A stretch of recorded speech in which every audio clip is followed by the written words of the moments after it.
Баршаңызға қайырлы күн, менің каналыма қош келдіңіздер.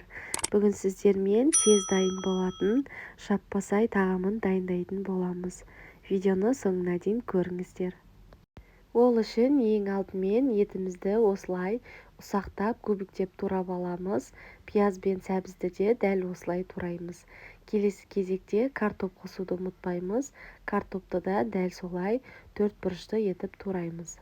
Енді қызып тұрған табамызға ең алдымен майымызды құямыз, және де май қызған соң ұсақтап туралған етімізді салып қуыратын боламыз. Етіміздің бетін жауып, орташа отта қызарғанша шамамен 10-15 минуттай қуырып аламыз. Қуырылып жатқан етімізді осылай араластырып тұрамыз, асты жабысып қалмас үшін. Келесі кезекте пиязымызды қосып, тағы да қуырамыз.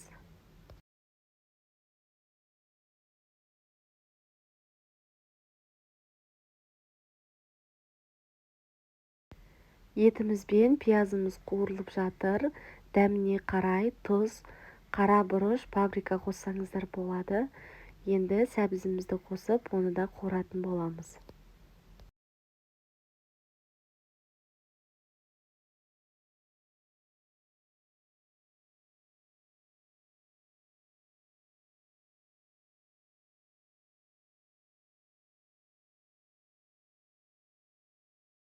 Сәбізіміз қуырылғанша енді қамырын дайындайтын боламыз.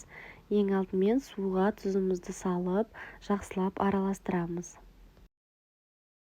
Қамырымызға міндетті түрде жұмыртқа қосып илейтін боламыз.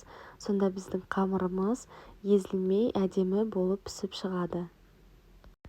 Қамырымызды илеп жатқан кезде суымызды осылай аз-аздан құйып илейміз. Бізде қатты қамыр пайда болуы керек, еттің қамыры сияқты болуы қажет.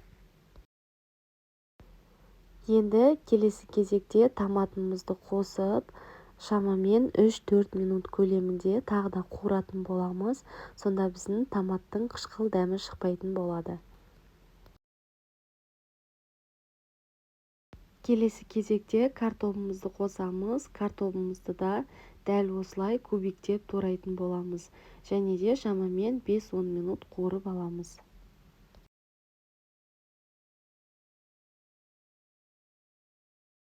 Қуырылған картоптың үстіне суымызды құямыз. Суды өте көп мөлшерде құюдың қажеті жоқ. Осылай кішкене бетінен асса жеткілікті. Енді қамырымызды жаятын боламыз. Қамырымызды еттің қамыры сияқты етіп, жұп-жұқа етіп жаямыз. Жайып болған соң бетіне май жағып, 4 бұрышты етіп кесіп шығамыз. Міне біз қамырымызды жайып, осылай 4 бұрышты етіп кесіп алдық. Енді бетіне осылай салып шығатын боламыз. Қамырымыздың бетіне май жаққандықтан еш жері жабыспайды.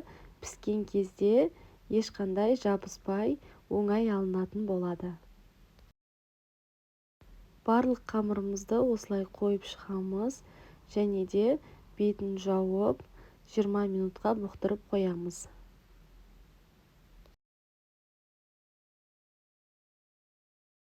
Осымен біздің жаппасай тағамымыз дайын болды. Өте дәмді және де тез дайын болады. Каналға тіркеліп, лайк басып, пікір қалдыруды ұмытпаңыздар.